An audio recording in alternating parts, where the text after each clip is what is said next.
When COVID hit last year and everybody was kind of going crazy, I'm sitting here looking at people and I'm like, the world's already been saved. Yep. You know what I mean? It's already been saved in the body of Jesus Christ.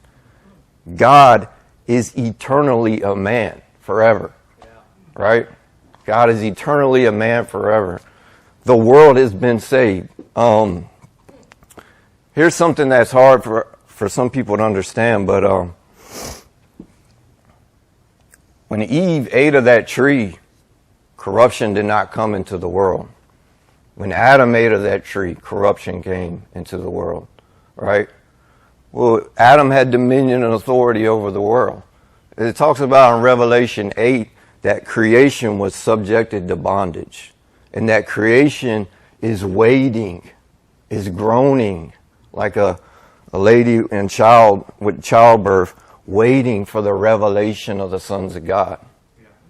Is waiting for the revelations of the. So he's connecting whichever way it goes with man is whichever way it will go with creation. So there's only ever been two Adams. There was the first Adam and the second Adam. So the first creation was connected to the first Adam. The second creation is connected to the second Adam. So when Jesus was raised immortal from the dead, what that means is that the earth will also be raised immortal from the dead in his return. In his return.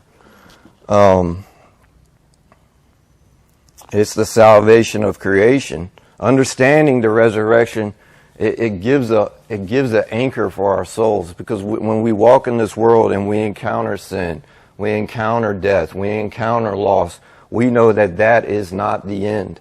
We know that there is a hope for us in the body and in the body of Jesus Christ.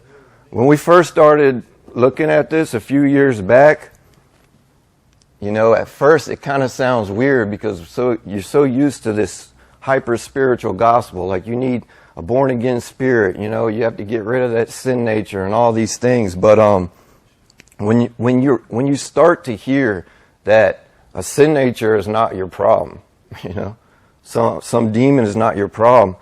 Our problem is that we're living in bodies that are dying. And if we know not the truth, what that death does is it conflicts our souls. It keeps us from ever having a sound mind, right? But when we start to see the resurrection of that, how in the resurrection, God saved man from the death that was against him. And what that starts to do is it starts to heal our souls. We see that, man, this body will be redeemed. The earth is not evil. The earth is the plan for God. He's not scrapping the earth. He's going to come back and glorify this earth in his return, right? And all the saints with him.